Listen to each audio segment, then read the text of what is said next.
আসসালামু আলাইকুম প্রিয় এসএসসি এবং দাখিল পরীক্ষার্থীবৃন্দু। কেমন আছেন সবাই? আশা করি আল্লাহর রহমতে আপনারা সবাই ভালো আছেন। তো ইতিমধ্যে জানেন যে আপনাদের ১০ তারিখ কিন্তু এসএসসি এবং দাখিল পরীক্ষার রেজাল্ট প্রকাশ করা হবে। তো রেজাল্ট প্রকাশের আগে আপনাদের জন্য ছোট্ট একটা খবর নিয়ে আসলাম। সেটা হয়তো দুঃসংবাদই হতে পারে। কারণ সুসংবাদ তো আপনাদের জন্য খুব কম থাকে। কারণ এবার পরীক্ষার আগ থেকে আপনাদের জন্য টার্ম অ্যান্ড কন্ডিশন এত কিছুর মধ্যে আপনারা পরীক্ষা দিয়েছেন।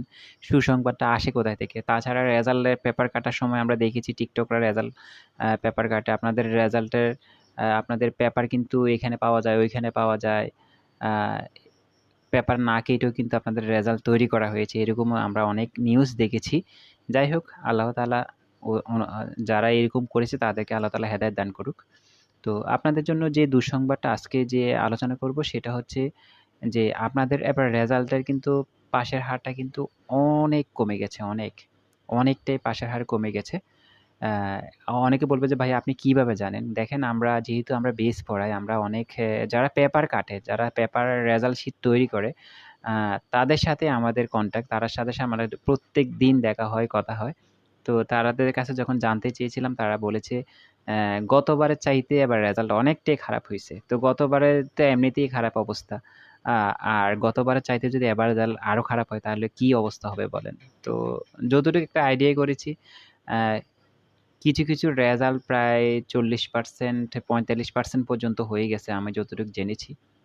বাকিটা রেজাল্ট দিলে জানতে পারবো। আ ৫০% এর ৫০% এর কাছাকাছি সব রেজাল্ট চলে আসছে। মাদ্রাসা বোর্ড ছাড়া হয়তো।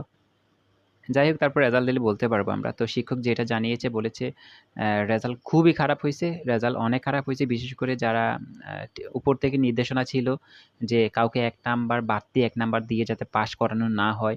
বিশেষ করে গ্রেস মার্কের যে ব্যাপারটা, গ্রেস মার্কটা একেবারে তুলে দেওয়া হইছে। স্যার তারা যখন আমাদেরকে বলল যে, দেখো রুবেল, তোমাদের সময় আমরা যেভাবে পেপার কেটেছিলাম, আমাদের যে একটা নির্দেশনা ছিল আমরা ইচ্ছামত চাইলে কাউকে পাস করাতে পারতাম, চাইলে কাউকে ফেল করাতে পারতাম।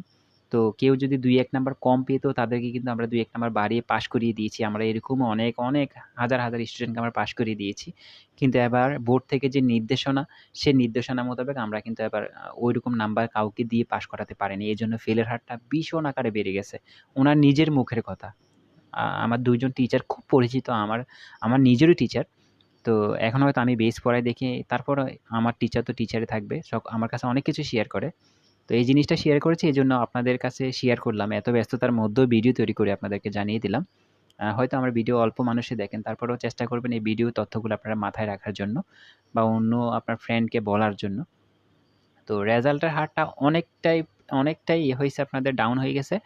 আর বিশেষ করে আরেকটা তথ্য জানতে পেরেছি আপনাদের রেজাল্টটা এত পেছানোর কারণ হচ্ছে যে বর্তমানে কিন্তু আপনারা জানেন যে একটা আন্দোলন চলতেছে শিক্ষামন্ত্রী পদত্যাগের জন্য। তো এর মধ্যে যদি রেজাল্টটা প্রকাশ করা হয় তাহলে এই যে খারাপ একটা রেজাল্ট, এত খারাপ একটা রেজাল্ট আ হবে হবে আরকি আবার রেজাল্টটা। তো এই রেজাল্টটা যদি প্রকাশ করা হয় তাহলে কিন্তু এই আন্দোলন কিন্তু আর শিক্ষামন্ত্রী কিন্তু সামলিয়ে উঠতে পারবে না। এইজন্য রেজাল্টটা এত ঘুরানোর পর আপনাদের রেজাল্টটা হয়তো ১০ তারিখ দিবে। আ দেখেন না রেজাল্টটা কি হয়। তো আমি পরীক্ষার আগেই বলেছিলাম যে, যারা ভালো পড়াশোনা করবে তারা কিন্তু ভালো যা লিখবে তাই নাম্বার পাবে। বাড়তি কোনো নাম্বার দিয়ে কিন্তু পাস করিয়ে দিবে ওরকম কিচ্ছু নাই। অনেকে বলেছেন যে, "ভাইয়া এমসিকিউতে ৮ নাম্বার পেয়েছি, ৯ নাম্বার পেয়েছি। আমাদেরকে কি পাস করানো হবে?" যেহেতু সরকার থেকে নির্দেশনা যে গ্রেস মার্ক ১ নাম্বারও দেওয়া হয়নি, তাহলে আপনি পাস করার আশা করেন কিভাবে? ১ নাম্বারও দিয়ে পাস করানো হয়নি। গতবার এই সিস্টেমটা ছিল, গতবার এই কারণে অনেক স্টুডেন্ট ফেল করেছে। তো এবারও কিন্তু সেম এরকমই হচ্ছে। এইজন্য ফেলের হারটা বেড়ে গেছে। আমি গ্রেস মার্ক সম্পর্কে গ্রেস মার্কটা যে তুলে দেওয়া হয়েছে সেই জিনিসটা নিয়ে আমি খুব হতাশ। এটা যদি থাকতো অন্তত শিক্ষকদের একটা এবিলিটি থাকতো যে আমি যদি পেপার কাটতে যাই আমার কাছে পেপারটা সবগুলো পরীক্ষা ভালো হইছে। একটা পরীক্ষা কেন খারাপ হবে? আমি একটা পরীক্ষায় ২ নাম্বার ৫ নাম্বার বাড়িয়ে দিয়ে পাস করিয়ে দিতাম। সবগুলা পরীক্ষা পাস করে ফেলুক। তো এই জিনিসটা আমিও করতাম বা আমার জায়গায় যদি আপনারা থাকতেন আপনারাও করতেন। কিন্তু সরকার থেকে নির্দেশনা যখন আসে তখন কিচ্ছু করার থাকে না। তো যাই হোক আল্লাহর উপর ভরসা রাখেন। নামাজ পড়ে দোয়া করেন ইনশাআল্লাহ। আল্লাহ চাইলে সবার পরীক্ষা ভালো হবে। পরীক্ষার রেজাল্ট ভালো হবে ইনশাআল্লাহ। আর আমি সবসময় আপনাদের পাশে আছি। আমি চাই আপনাদের রেজাল্টটা যাতে ভালো হয়। তারপরে ৫ ওয়াক্ত নামাজ পড়ে দোয়া করেন ইনশাআল্লাহ আল্লাহ চাইলে সবাই পাস করতে পারবেন।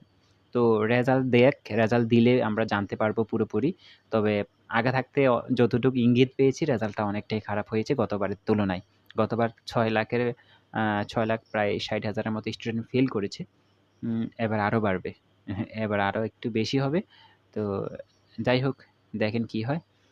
পরবর্তী ভিডিও পাওয়ার জন্য অবশ্যই আমাদের সঙ্গে থাকবেন। ইনশাআল্লাহ আমরা আপনাদেরকে গুরুত্বপূর্ণ ভিডিওগুলো আপনাদেরকে দিব। তো আমাদের সঙ্গেই থাকবেন, চ্যানেলটিকে সাবস্ক্রাইব করে রাখেন। ভিডিও থেকে লাইক অবশ্যই আশা করব। আর আপনার যদি কোনো মূল্যবান মতামত থাকে সেটি আমাদের কমেন্ট করে জানাতে পারেন। ভালো থাকবেন, সুস্থ থাকবেন, আমাদের সঙ্গেই থাকবেন। আসসালামু আলাইকুম।